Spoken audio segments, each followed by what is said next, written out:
Well, tonight we have the pleasure of recognizing an outstanding couple who are great friends to many of us here tonight and great friends to the library's family, Abby and Howard Milstein. My fellow trustee, Abby, has been a leader in all of the educational endeavors of this institution that you've heard a little bit about tonight.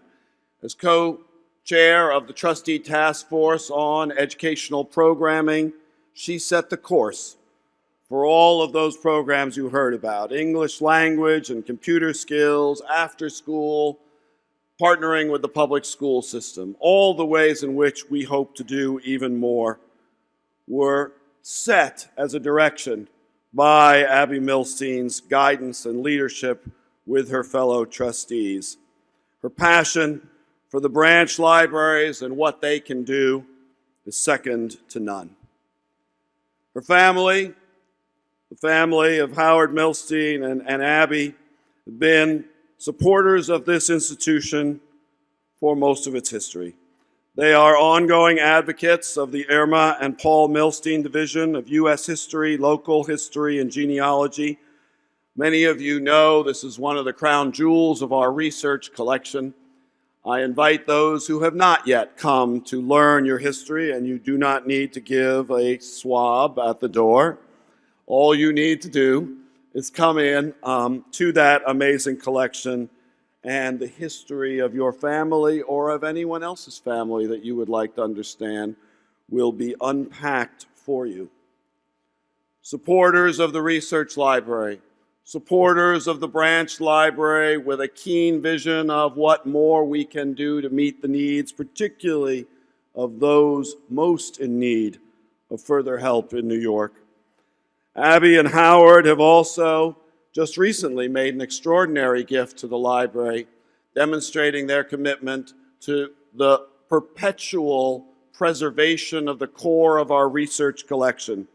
They made it possible for us to make sure that the vast majority of the books in this building would not only stay on site, but stay safe and preserved in perpetuity in what will be called the Milstein Research Stacks under Bryant Park, an integral part of this building and of the greatest and most accessible of research libraries in the world. I know that the library is not alone in its gratitude. Abby and Howard have been generous to a host of good causes in New York and nationwide, and in fact, globally now as well. In fact, when government is sometimes decried for building a bridge to nowhere, it's Howard who is currently building us a new bridge at the Tappan Zee.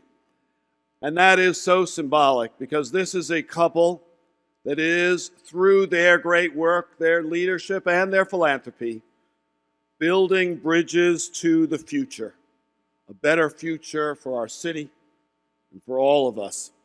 Please join me in welcoming and thanking Abby and Howard Milstein.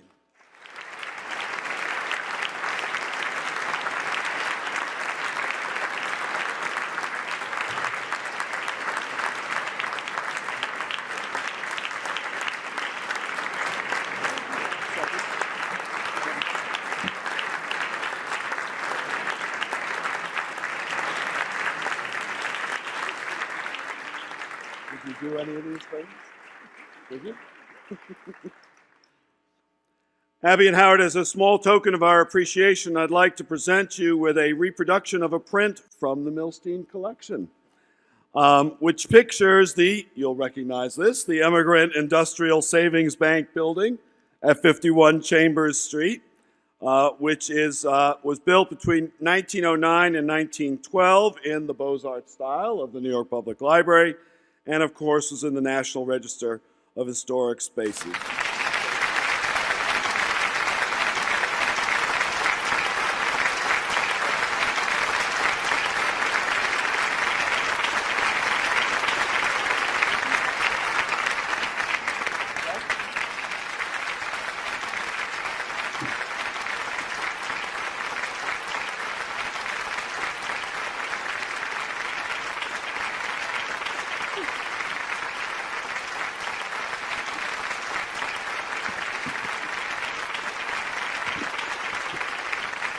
Thank you, Tony. Howard and I are very honored to be part of this evening's celebration of the library, and we're especially delighted to be joined here tonight by so many of our close family and friends. Like all of us who support this unique institution, I am a lover of books, of reading, and of the very notion of a library as the place where books, in whatever format, and all the riches they offer, are collected, nurtured, preserved, and freely shared. Today's New York Public Library is a treasure house for books, manuscripts, archives, records, photographs, maps, recordings, and so much more. It is technologically forward, educationally innovative, and communally vital. I was born and grew up in Pittsburgh, the city where Andrew Carnegie made his fortune and built the first of thousands of free public libraries. I was an avid reader, and visits to the bookmobile, which stopped on our corner, and to my local branch and to the large central library were frequent and cherished parts of my childhood. The director of the library system was our next-door neighbor and a close friend to my parents, and I vividly remember listening in on their conversations about books and about the importance of the mission of a free public library. The first time I walked up the well-worn marble steps between Patience and Fortitude, I was a college senior working on an honors thesis. I came from Boston on a train to consult with some primary sources in the United States History, Local History, and Genealogy Division that were unique to this great research library. I had no thought of spending my adult life in New York City, and in my wildest dreams, I couldn't have imagined that decades later, I would have loving in-laws, Paul and Irma Milstein, who would endow that division to mark my election as trustee of the New York Public Library.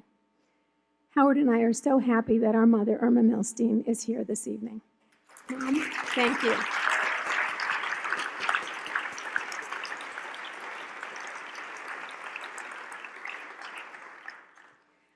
I came to the library as an eager volunteer about 30 years ago. What began with a lunch in Vartan Gregorian's office became a lifetime affiliation.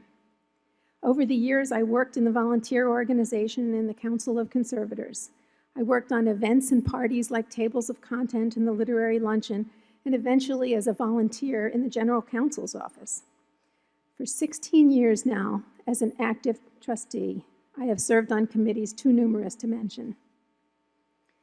Every time I enter this magnificent Schwartzman building, or any of the many, many branches I have visited, I feel a thrill at the millions of treasures within, from priceless pieces of history to a child's first book.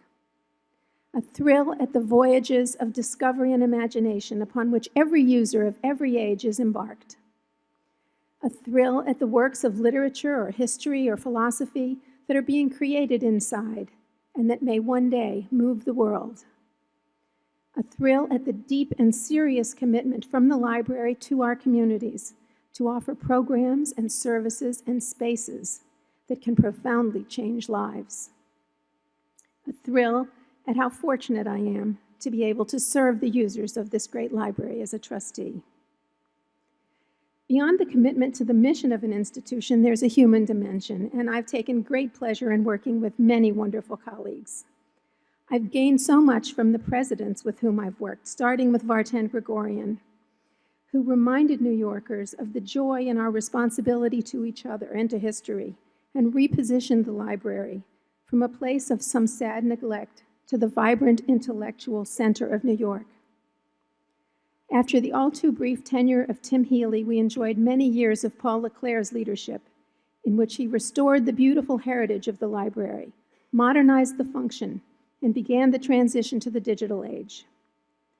Now we've entered the exciting, energizing era of Tony Marks, whose warm enthusiasm is contagious, and whose ideas, creativity, and rapid accomplishments are dazzling.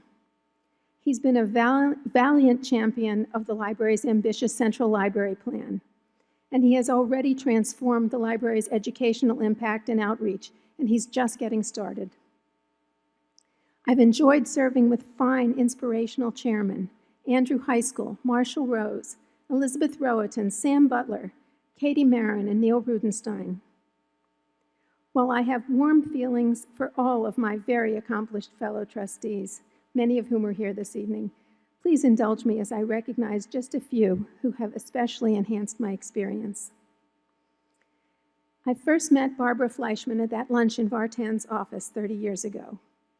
She took me under her wing and has been a cherished friend and mentor, proposing me for trusteeship and modeling the kind of engaged and committed trustee I have strived to be. She also nominated me to succeed her as the library's representative on the New York City Art Commission, now called the Public Design Commission, where I served for 13 years. This gave me an amazing immersion in urban design and new eyes with which to see our extraordinary city. Shortly after I joined the board, my friend Merrill Tisch, Chancellor of the New York State Board of Regents and wife of Trustee Jim Tisch, encouraged me to accept an appointment to co-chair a statewide commission on libraries.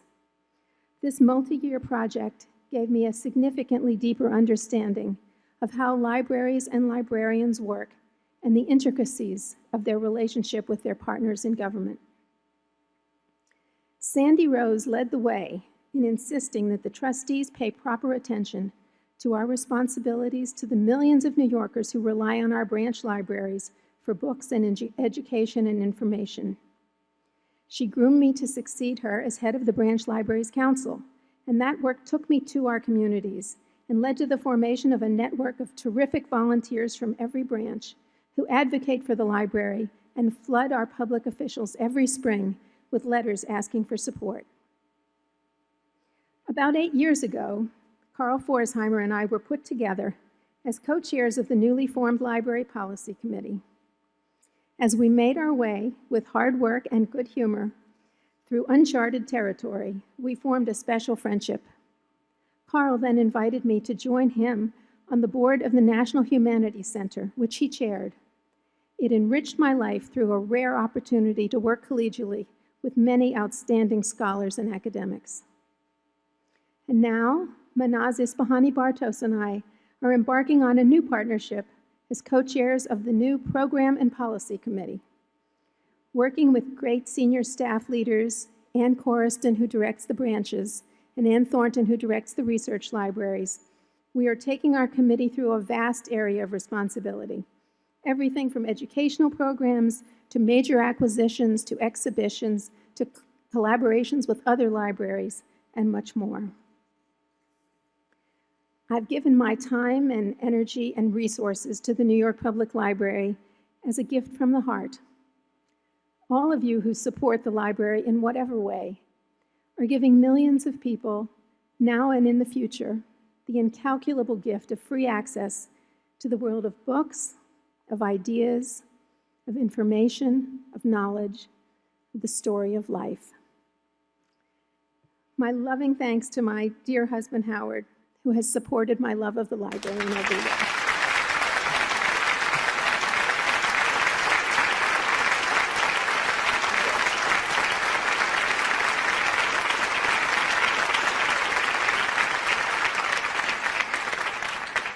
This will be short.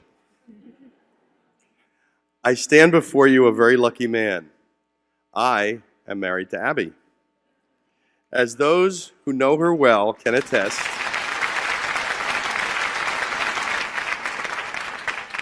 she is extraordinary. She possesses an inspiring intellect and a standard of perfection that drive her to excellence in all that she does. And more importantly, Abby is generous and caring. She is one of those rare individuals who is liked and admired nearly everywhere she goes. Her beloved parents, Marvin and Ellie Snyderman, were more proud of her than words can express. Abby is a cherished friend to many, a superb mother to our son, and truly my better half. Abby is the love of my life and my partner in all things. I am so proud of the work that she has done for decades here at the library, and I am deeply fulfilled that Abby and I can give back to this wonderful institution that has given the people of the city of New York so much. Thank you.